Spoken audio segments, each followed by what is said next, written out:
Hi, I'm author Camille Di Maio, and I am continuing my series where I talk to people in the book industry who are not necessarily the authors with their names on the book. And I really wanted to illuminate for readers how many hands go into the creation of a published book and how grateful we are as authors for all of that support. So today I am bringing to you Jenna Free, who actually wears a lot of those hats. Jenna is an agent and a freelance editor and a ghostwriter. And what am I missing from your resume there, Jenna? That pretty much covers it. I'm also Okay. a mom of two adolescent girls. Oh, So, which okay. is a big job sometimes. Yes, definitely. I can well understand that myself too. So let's start with your story. How did you get into the publishing industry? Yeah, I started in college and I went to Stanford in the late 1990s. And so everybody was talking about like what tech startup they were going to work for. And I didn't really know what I was going to do. But I was an English major and I had a classmate who was doing an internship at a literary agency. And when she told me about it and said they were looking for people, I was like, wait a second, this exists? Like, it didn't even occur to me that a job exists where you could read books and be involved in helping them come to the public. So that's how I first learned about publishing and got that internship, and then started my career working as at a literary agency. Oh, and you're at a literary agency now. So have you been in that role from the beginning? Yeah, and it's interesting because I have been in publishing from then, and so it's been 25 years now, which is weird to say. And all of the skills are very overlapping, but I have not been at an agency the whole time. Worked I worked for that agency for a while where I did a lot of nonfiction book development of proposals, and then would help a little bit behind the scenes as those projects became books. But then I worked for Seal Press, which is a feminist press that started here in Seattle where I live.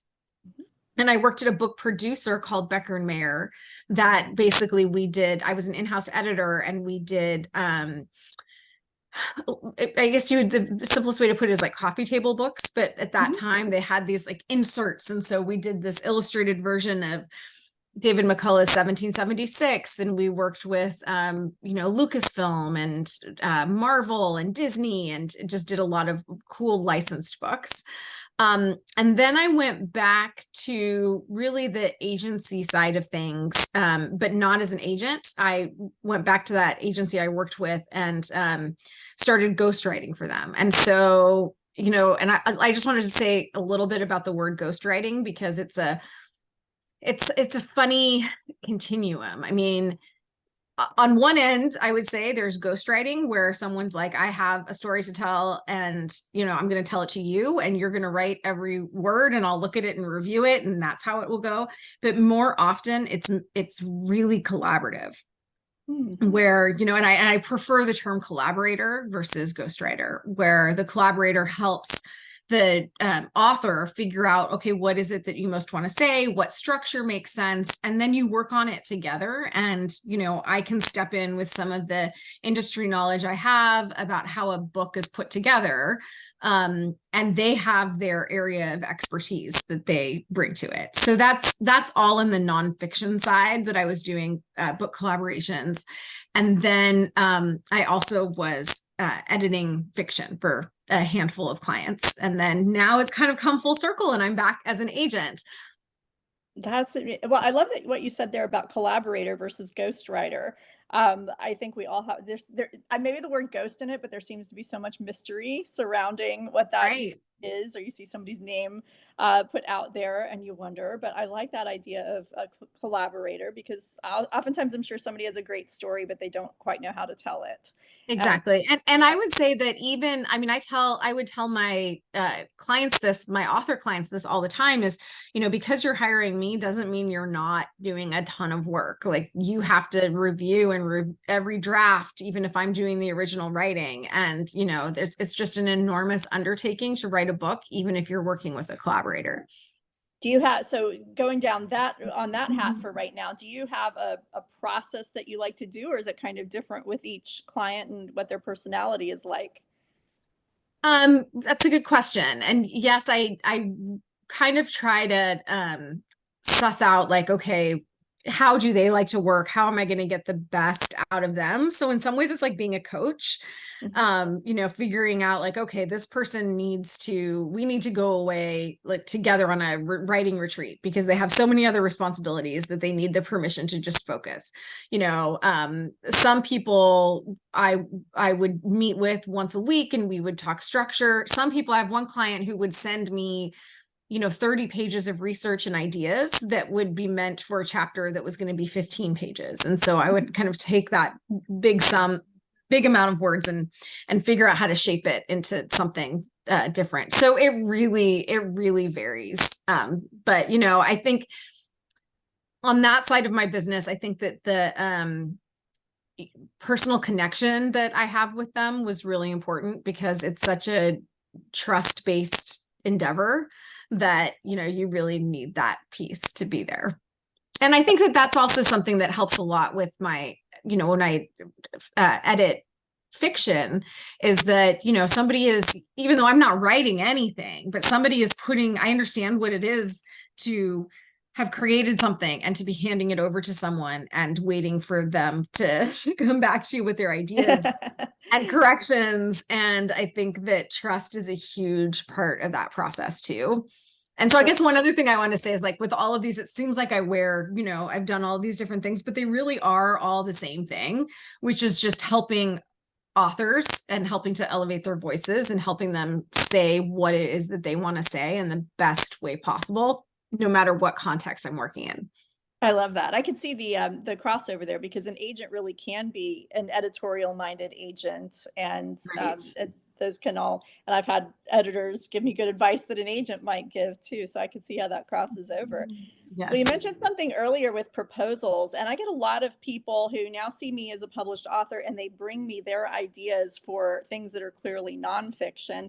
And I have to say, I don't know that world. I know how to write a query. I know that you need for fiction a complete manuscript before you start querying. But the most I know about the nonfiction side is that it's done on proposal, not usually with a whole manuscript done. So Right. for the people who always ask me that question, what would you describe to somebody writing nonfiction about, how much of it should they write before they're talking to a professional about going somewhere with it, and how would they approach a proposal? Yeah, I mean, it's very tricky because it's like it's a chicken and egg situation where, especially for books that involve a lot of research, you don't necessarily have the resources to do that research before you have a book advance. And so, but if you haven't done enough of the research, you're not going to convince a publisher to invest in you. And so you really have to do enough. And that, I guess this is just for research to, tell your story well and fully.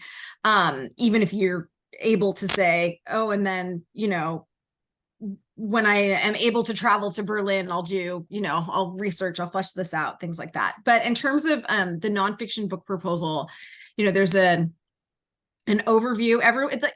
It can contain different parts, but the most standard, the ones that I look for, are an overview that is kind of like back cover copy for a book, but extended, and that makes it clear like why this book, why me, why now. And then about the author section, marketing, any ideas for marketing and promotion, competitive titles, to basically anything. If you think about what you're doing is you're helping an agent, and then the agent is trying to help an acquisitions editor put together like a profit and loss statement for the book. So figuring out, okay, this is about how many copies, I think I can argue to my sales department I can sell of this, that would sell of this book. And then after that, you have you have your table of contents and chapter summaries. And those can be, I always tend to do like really, really long summaries. And then there's not really a need for a sample chapter in my view, because the summaries are so comprehensive and give anybody reading it a very good sense of the voice. Mhm. But summaries can also be shorter, and a paragraph or two, and then include a sample chapter. But what you're trying to convey is, this is what the arc of the book is going to look like. This is why it needs to be a book and not an article. There's so much here, you're trying to show them the entire structure, and then also make them convinced and excited that you can write it. And that there's more to say than just a book proposal. I mean, some people will say, well, I got everything I needed out of this 20,000 word proposal. Why do people need a book? Mm.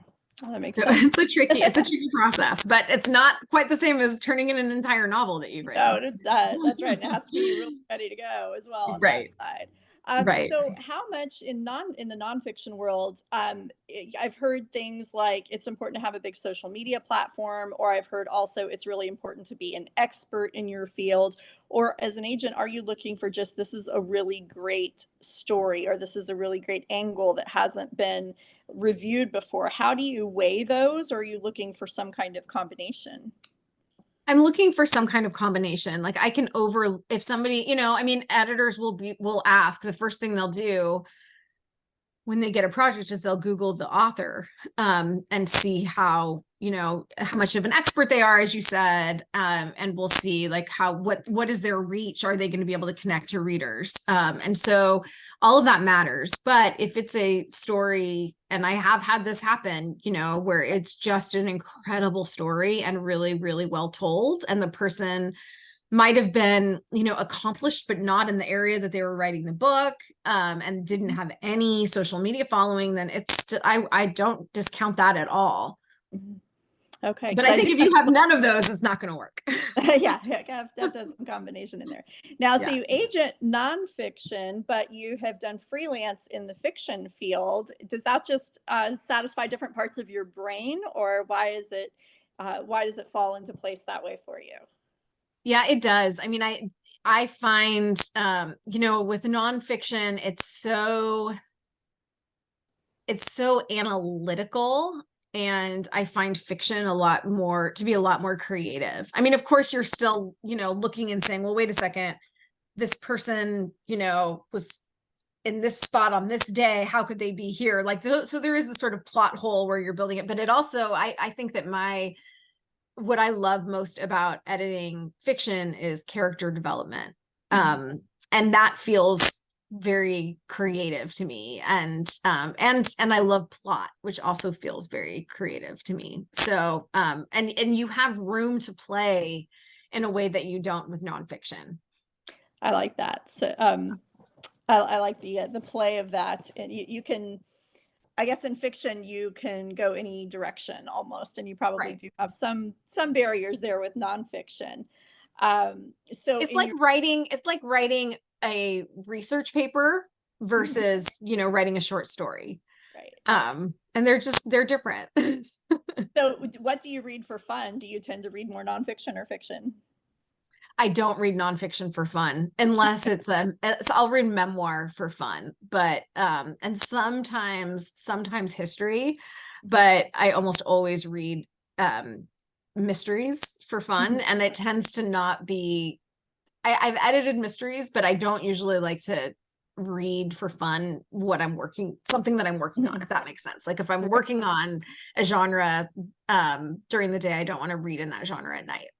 I'm sure. I've always thought that was fascinating when I talk to editors. Like, how do you turn your editor brain off and just, Yeah, be a reader? Because we probably all got into this industry first because we love reading first and right, foremost. And so it's right. like, do you kind of damage your reader brain by being an editor, or can you shut it off well?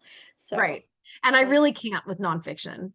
yeah, that makes sense. So you find yourself being critical of it, like I would have done this or I would have done that. Right. Right. Um, it's like, when I'm writing historical fiction, I can't read historical fiction while I'm writing historical fiction. Oh, I yeah, end up, makes sense. I can't get involved in the story because it just starts making my work brain think. Yeah. So it's really why I have started to read in the last 10 years that I've been writing. I've started to read a lot of thrillers and romance, which were not genres I normally turned to. I Mhm. read a lot of historical fiction, but that I'm writing so much of the time that it elevated those genres for me, which was a nice surprise. It put my brain in a totally different space, and those are not my talent fields, especially thrillers. I can't Yeah. imagine being able to write a Yeah. thriller. So I'm not critiquing it as I go, other than to see if I can figure out the twist in advance. Right, right. No, that makes a lot of sense to me. I should say that so I'm starting to do freelance editing on fiction much less in service of actually representing it, because you can't do both. And I think that's something that people should know. Like, you can't, according to the ethics rules, Oh, that makes sense. like, for example, I couldn't charge you money to edit your book and then offer you representation and then Really? also take 15% of what the book sells for.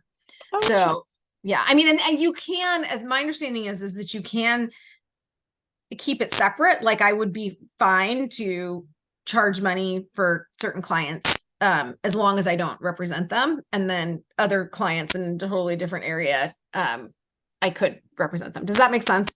That makes sense. Is that just sort of like a general rule, or is there like an actual ethics group? Like on our side, I do real estate, so there's a National Association of Realtors that's Yes. monitoring that. So is there such a Yeah. thing? Yes, there is. And that is what the ethics rule is you can't charge and offer representation to Oh, the same person. I did not know that before. Yeah, Now, as and a and I think it used to be kind of frowned upon to do both jobs, even if it wasn't with the same person. But I think that I'm not an expert on this. I want to Mhm. be very clear.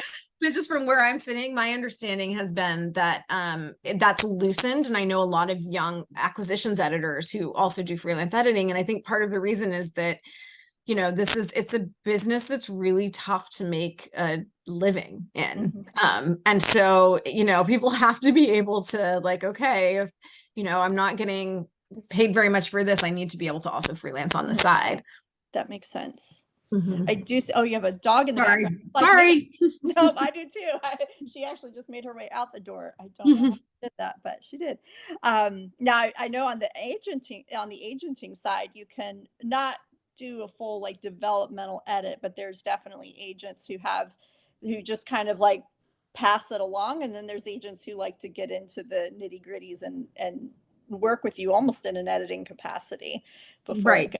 So as long as you're not taking money for the editing side of that Right. and wearing the hat. Exactly. Exactly. And I mean, the way that I feel about that is, like, I'm a pretty editorial agent, and so I'll do a lot of that work.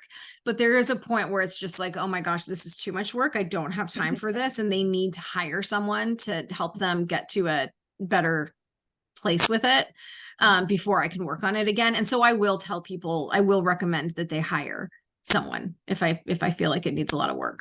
Yeah, I had that my first time around, so yeah, Mhm. that was, wise advice from my And agent there, I but was the going to say, part how did you feel about that? Was that okay? yes, I don't think I've told this story on YouTube before, but I had, an uncle who was a cartoonist, a really, really amazing cartoonist when I was a kid, and he got a deal with King Syndicate to have his comics in the Sunday papers, which is a big deal. But they had an editing process, and he didn't want to do that. He said, "This is my art," and he didn't want to go through that. So I think that was somehow impressionable upon me as a kid, so that later on as an adult, when I became a writer, I had it in my head the difference between your art and a product. And so I think that that Mhm. example just taught me this is a product ultimately. So it didn't damage my Mm. ego at all when my agent said, I think that this is, really great. I think we can do this, but it needs more before we can really send it out. And she recommended that I get it professionally edited. And I was Mhm. glad for it. I understood that my best chance at a yes with a publisher was to have my best work put forward, and I was brand new. Mhm. So I Mhm. always say that humility is one of the most important traits as a writer, and I Mhm. feel like I stepped into that. So that didn't bother me, That's good. Yeah. and in time, I tell a lot of aspiring writers too, you're going to get your 1-star reviews out there. So somewhere far along the way, you're going to have people critiquing your work. So you better Oh, get used to it now. that's a good point. Exactly. It's Yeah. going to happen regardless. Why not Right. let it happen in such a way that you're making it a better product out there? Right. I'm very pro editing. Now you mentioned some pretty illustrious projects there. I know if my kids were listening, they'd be excited to hear like Lucas and Disney and Marvel and all of those things. But whether it's one of those or another, do you have a favorite project or type of project in that vein that you've worked on? Um, Like a career highlight? I mean, working when I was at the book packager, when I was working at Becker and Mayer, a career highlight was working with David McCullough on 1776. And for those who don't know, and he passed away a couple of years ago. He was a national treasure. I mean, this man was one of the most esteemed historians that has ever lived, in my view. And he was an incredible human. And I got to go with our photo researcher and he had an editor also at Simon & Schuster who came and met us, and we all went to Camden, Maine, where he lived. And he picked us up from our B&B and was like driving us around and showing us like these special cows that they had there. And the Oreo cows, right? Yeah, that's right. And he was go there just every summer. Oh my gosh, he was so delightful, and he would write all of his every time I needed feedback from him. He would write letters, and he would start his letters with where he was writing from. And so it was just, and he was so gracious, he was just so appreciative of what his team was doing for him. And he was exacting too. If I wrote the captions for it, and since it was an illustrated book, I mean, there were a lot of captions. It was like 15,000, 20,000 words of captions that he edited. And I saved all of his edits to my captions, because I was like, what an incredible experience. So that was for sure a career highlight. And then I worked with Corinne McCandless as I was an editor. It was very important to her to write the book. She's Chris McCandless's sister, and Chris McCandless is the subject of John Krakauer's Into the Wild. And so yes, and so Corinne and I became very close. Like as I said, she wrote every word herself, but it was incredibly difficult for her. She'd never written a book before. And she was like, I just want you to hold my hand through the whole thing. And so I was happy to do that. And then when we were done, after we had turned in our edits, but before, we were revising, I'm not exactly sure what the timing was, but she was like, oh, I'm hiking in Alaska with a group to go see the bus where Chris died, and she had never hiked in before. And she's like, do you want to come? And I was like, yes, I definitely want to come. Wow. So my husband and I went with Corinne and this like completely random assortment of people that knew Corinne or were connected to the story in some way or other. And so we spent 3 days together hiking to the bus, and that was another absolute. You could almost write a book just on that experience. It was pretty special. That's really, really neat. Yeah. My ears perked up when you said Camden. So I have family who lives there, and I visit every July. So all these images came, and there's a lot of neat, creative people who live there. But I had no idea that David McCullough lives there all this time that I've been going. Yeah. That's so neat. Yeah, Dave or Don McLean of American Pie fame lives there. And, wow. Gabriel Byrne, who I know and love from Little Women, lives there. We've run into him many times. Sorry, so it's a special little town. My cat's decided to join. That's okay. I'm just surprised the dog hasn't been more of she's my shadow. So, what do people get wrong about your job? What do you find are misconceptions about either the agent side or the editor side? I'm sorry, this is so unprofessional. Can I let my cat out for a second so that he doesn't? Go for it.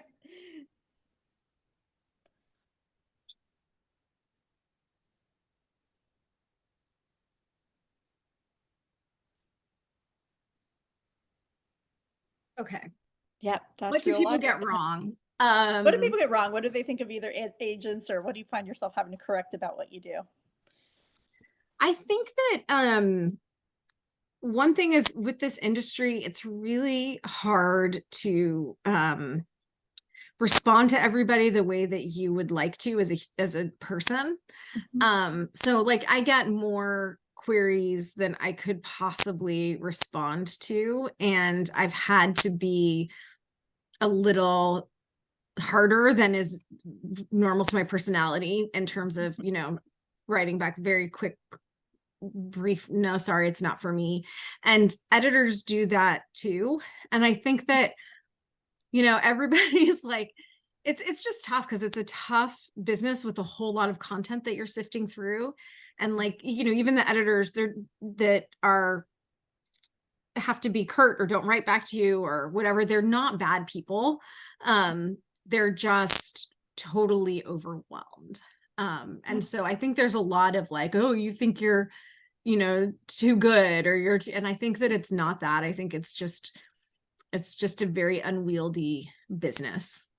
Yeah. Oh, I Does that love make that. sense? I love that answer. I love that answer. I mean, having been, as pretty much every author is the recipient of either rejections or non-hearing back, you know, you do have to get Yeah. a thick skin. I'm not sure that the thought ever crossed my mind that they were being rude, but that's not my personality to assume that about people anyway. So that might just Mhm. be me. But I can imagine that does affect people because a lot of work does go into that query, especially if you're trying to personalize it. For Right, I always right. tell writers, personalize your query, but that's not going to be a guarantee that you can write even a rejection No. in a personal way. No, and it's tough, and I don't know what the answer is to, you know, I mean, I wish that we lived in a time where I could be like David McCullough and write where I'm writing from and like, you know, dear, and be thoughtful about it. But I think that there's just too much content coming at you. So how many queries would you say you get in a year? I've heard the number like an agent will get like 10,000 a year, but that might be an antiquated number. What would you say it is currently? I think it probably depends. I mean, I've only been agenting for a couple of years, and so I would say I get like 10 a day. Okay. Yeah. But I know many people get many, many more than that. And I Mhm. don't use, I know there's like query tracker and, you know, but because I don't really represent fiction except for rare cases. I don't use query tracker. Mhm. So, well, my last question is what advice do you have for aspiring writers? Just in general. In general, I think that, gosh, it sounds so negative. But I guess but part of it is, it's hard to make a living as a writer. I mean, I feel very lucky that I made a living as a collaborator slash ghostwriter. And I was like, look, I get to write all day and I actually get to pay my bills. Um, but I think that it's just the finances of the business are tough. I mean, you know this very well. Like it's Yes. just it's hard. So but I also think you should do it and that you should just go into it like kind of clear-eyed about what you're going to get out of it and what you want to get out of it. And if what you want to get out of it is you know, loads of money, then be careful. Yeah. And I also think that you can you know, I mean, you have to love it. You really do have to love it.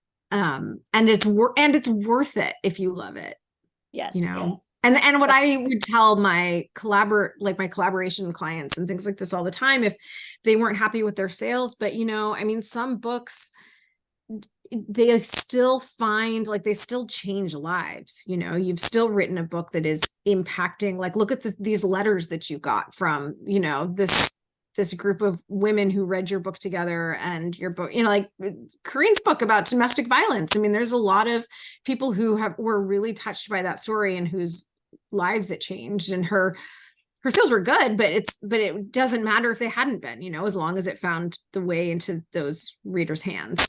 Yeah. I agree. It's a passion first. It's a passion before a paycheck, definitely. Right, right. But it is a beautiful industry to be in. Is there anything I didn't ask that you want to say about any of the things that you do? I don't think so. Those were really great questions. Okay, Yeah, good. it's a funny industry, but I love it. I get to hear stories every day and meet new people every day.